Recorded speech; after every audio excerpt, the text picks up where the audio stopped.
You don't have to walk out of here the same as you walked in today. Only by choice. You can start a whole new process before you ever go to bed tonight. And you say, well, Mr. Rohn, is it that simple? Yes, it's that simple. Where else would you start with an apple? You don't have to start with something staggering. Now let me tell you why I'm so sure. Because I was once exactly where some of you are sitting tonight. I grew up in Idaho, farm country, the southwest corner of Idaho. I went to high school. I graduated. I went to college one year. Halfway through my second year of college, I decided I was smart enough, so I quit. One of my major mistakes. I should have stayed in school, but I thought, you know, I'm smart enough to get a job. That's what life's all about, right? Get a job, pay your bills, work hard, stay out of trouble, keep your fingers crossed, hope for the best. A little while later, I got married, got my little family going, and I'm out there doing what I thought was the best I could. But about age 25, I'm starting to struggle. I'd purchased a little more than I could conveniently pay for on time. And the creditors are starting to call saying, hey, you told us the check was in the mail. What's the deal? And I'm getting embarrassed by that. I'm also embarrassed, big mouth me, with all the fancy promises I made to get married. I'm way behind on those promises. Pennies in my pocket, nothing in the bank. I want you to sit with that picture a minute, not because I want you to feel sorry for me. I don't. I just want you to recognize the man behind on his promises.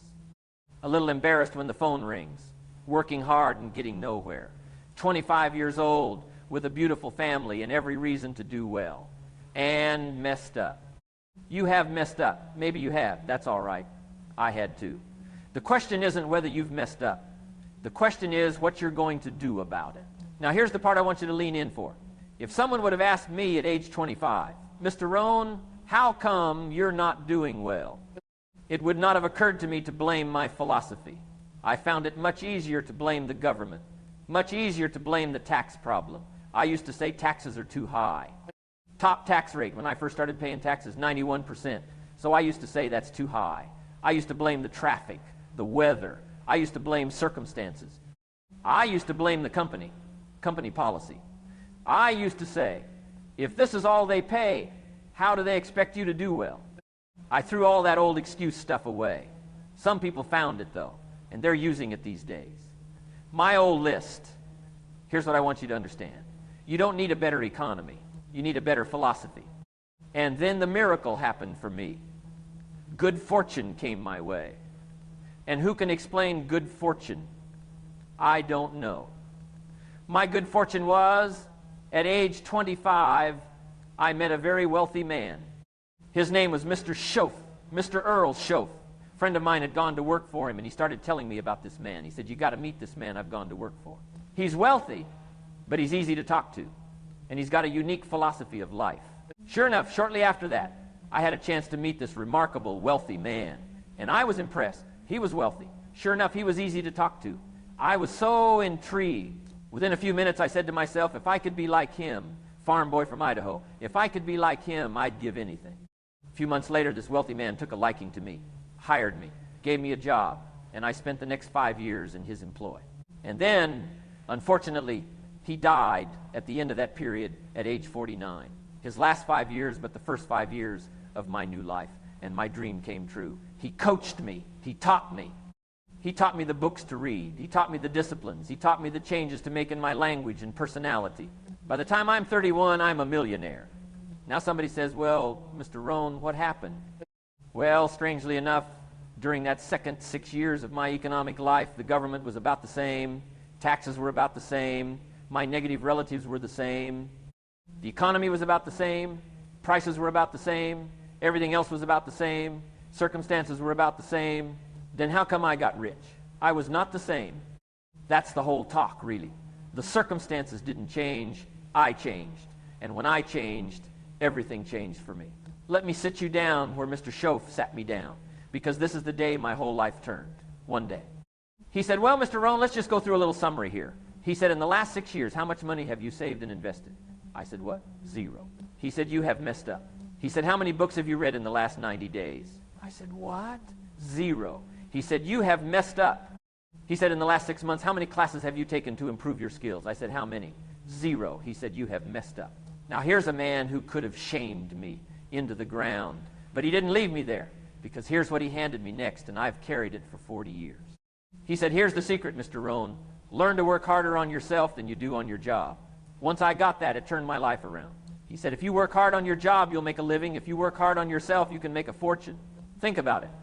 If you would have known me at age 25, you would have said, Jim Rohn's a hard worker. I'm the guy. I don't mind coming a little bit early, staying a little bit late. I don't mind that. So you'd have said, well, Jim Rohn's a hard worker. And then you'd say, well, how come he's got pennies in his pocket and nothing in the bank and he's behind on his promises? Well, I was a hard worker, but I was working hard on my job, not on myself. Income seldom exceeds personal development. Jot that down. So to fix your whole life, you don't start by fixing your job or your boss or your luck or the economy. You start by working on the only thing you've got total say over, you. Now here's the question that comes up. You say, Mr. Rohn, where does a man even begin? I'm tired, I'm behind, I don't have the energy to overhaul my whole life today. Good. Don't overhaul your whole life today. Just start the process today. Let me tell you about the 4 emotions that can help change anything. Let me tell you about my own personal moment of disgust. Because here's what I want you to understand. Change doesn't start with inspiration. Change doesn't start with somebody getting excited. Change starts with disgust, getting sick and tired of being sick and tired. One day I said, I've had it. Number 1 is disgust. Now, not disgust at somebody else. Disgust with your own current condition. Disgust with your own lack of results. Saying one day, I've had it. I don't want to live like this anymore. I don't want to feel like this anymore. That's a powerful, powerful emotion. The day you get disgusted enough, that's the day the door opens. Number 2 is decision. After disgust comes the moment you decide. You sit down and you settle it. This far and no farther. I'm done living the old way. Most people drift through their whole life and never make this one decision. You could change, you should change, you don't change. What's a stronger word than don't? Won't. Don't might mean you're careless. Won't probably means you're stubborn. And either one is called disaster. Could, should, don't is called disaster. But could, should, and will, you can start this whole process. And if you'll then put it into action, the miracle belongs to you. Number 3 is desire. Wanting the better life enough to go get it. And here's the thing about desire. You can't always light it in somebody else like a match. Sometimes it just shows up. Something somebody says, something you read, some night you've had enough, and the desire wakes up. That's a good day. Don't sleep through it. And number 4 is resolve. Resolve says, I will, the strongest of them all. I'll do it or I'll die trying. You promise yourself you will do this thing, and then you keep the promise. That's resolve. So write those 4 down. Disgust, decision, desire, resolve, the 4 emotions that can change anything. That's worth remembering. Now let me hand you a way to look at your whole life. Mr. Schoaf helped me boil it all down to 5 major pieces to the life puzzle. Number 1 is philosophy. Philosophy, in my personal opinion, is the major determining factor in how your life works out. And here's the best way I know to picture it. Each person's personal philosophy is like the set of the sail. The winds of chance and circumstance blow for us all. The same wind blows on us all. The difference in where you arrive is not the wind. It's the set of the sail. And the set of the sail is your own personal philosophy. You can't do much about the wind, but you can reset the sail anytime you choose, including tonight. Number 2 is attitude. We're affected by how we feel. It's how you feel about the past. Use it as a school, not a club. Don't beat yourself to death with your past faults, your failures, your losses. Use the past as a school. Then it's how you feel about the future. Set your goals. The promise of the future is an awesome force to affect your life every day. And it's how you feel about everybody else and how you feel about yourself. Number 3 is activity. This is the work part, the labor part, taking action. And it's just 2 parts. 1, do what you can. 2, do the best you can. That's it. That's the whole secret of the activity. Do what you can and do the best you can. Number 4 is results. Every once in a while you got to take a measure, because results is the name of the game. Success is a numbers game. You don't have to lie to yourself about how you're doing. Just take the measure. Make measurable progress in reasonable time. And number 5 is lifestyle. Lifestyle is simply learning how to live well. Schoaf said to me, Mr. Rohn, if you wish to be wealthy, study wealth. And if you wish to be happy, study happiness. Happiness is not something you postpone for the future. It is something you design for the present. I didn't know happiness was a study. He said, no, Mr. Rohn, happiness is something you design. Now I want to give you a small picture that explains why one good day, started tonight, can fix a whole life. Not long ago, midnight, we're getting ready to go to bed. My father's eating what he calls his midnight snack, a little bite to eat before you go to bed. And I'm watching him eat this midnight snack. Guess what he had? An apple, a few graham crackers, and a glass of grapefruit juice. I said, no wonder my father's so healthy. An apple a day keeps the doctor away. Now here's a good question for an intelligent audience. What if that's true? You say, well, Mr. Rohn, if that's true, that would be easy to do. Then what's the problem? Here's the problem. It's easy to do. It's also easy not to do. It's easy not to adopt it as your own personal philosophy. The guy messed up says, a Hershey bar a day. No, no. You've been watching too much television. It is not a Hershey bar. You've got to be smarter in philosophy than to fall for the Hershey bar a day when it's an apple a day. You've got to be smarter than that. Here's what I want you to catch. Just because disaster doesn't fall on us at the end of the first day doesn't mean disaster isn't coming. And just because the apple doesn't make you healthy by tomorrow morning doesn't mean it isn't working. You've got to be so smart that you look down the road and say, the errors in my present judgment, what's that going to cost me in 1 year? In 6 years? Here's the formula for failure. A few errors in judgment repeated every day. And here's the formula for success. A few simple disciplines practiced every day. That's the whole fix, my friend. It isn't one giant heroic act. It's a few simple disciplines practiced every day, starting today. Now, don't miss this next part.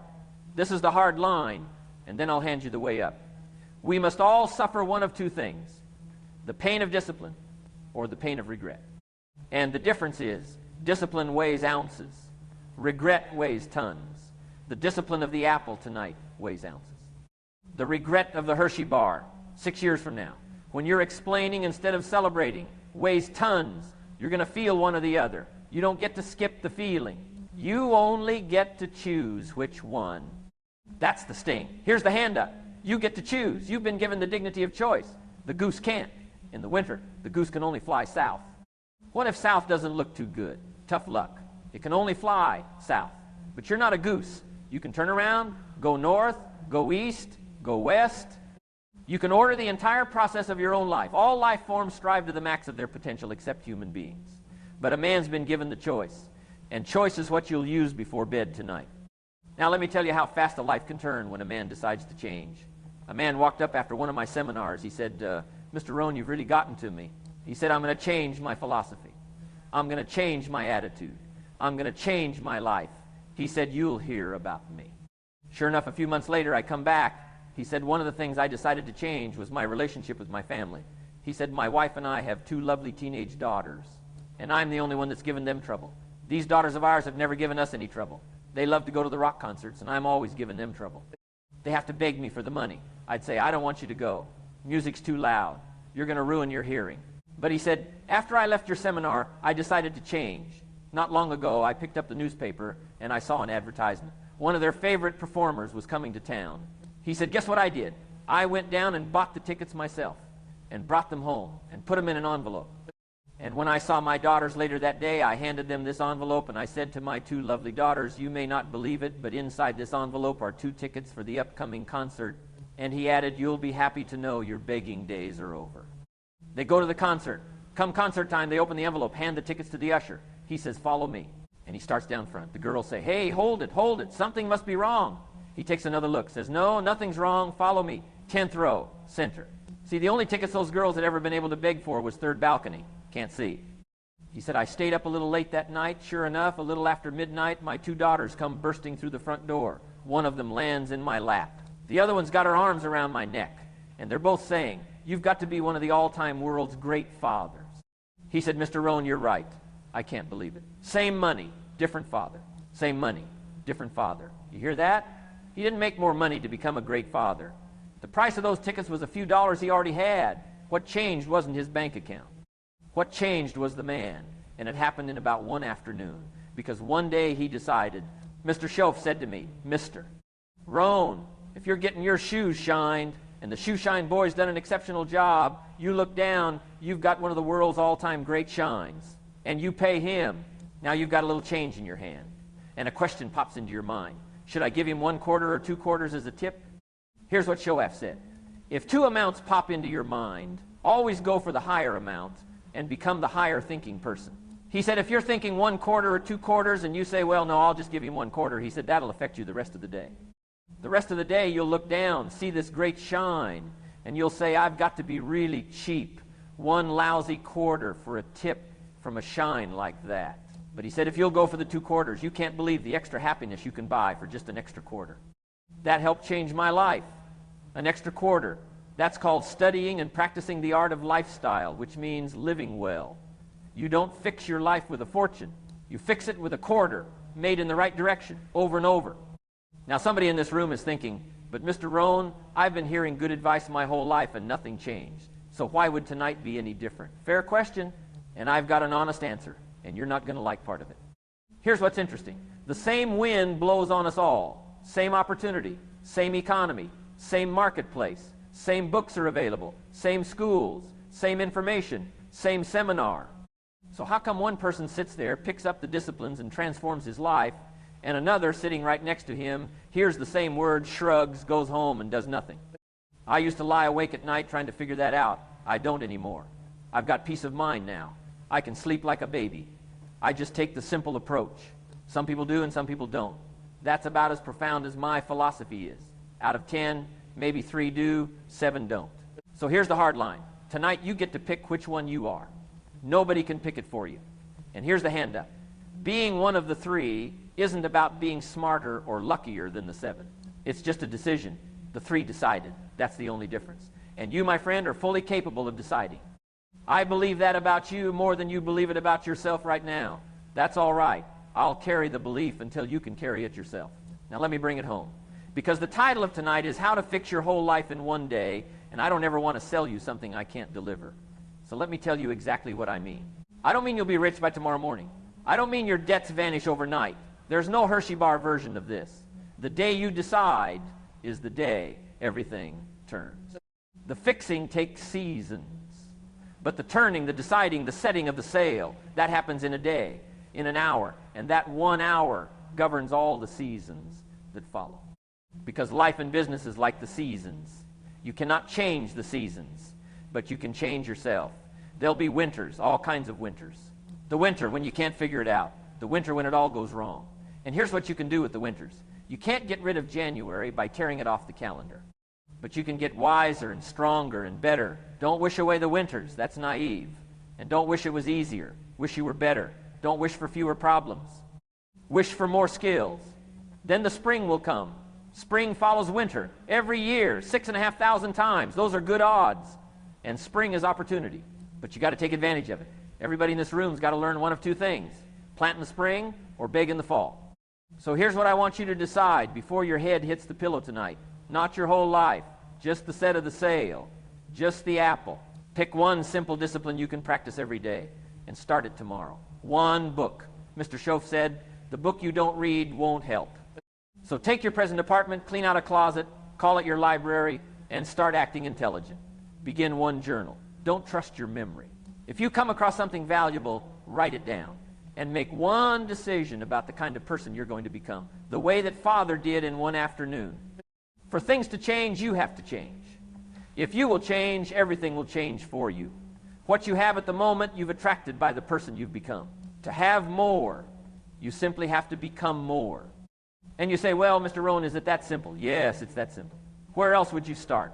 With an apple. You don't have to start with something staggering. You walked in here tonight a little behind, a little tired, maybe a little embarrassed when the phone rings. I know that man. I was that man. Pennies in my pocket, nothing in the bank. And on the strength of 40 years of watching it happen to ordinary people in rooms just like this one, you don't have to walk out the same as you walked in. Only by choice. You've been given the dignity of choice. So tonight, before you sleep, make the choice. Set the sail. Eat the apple. Decide.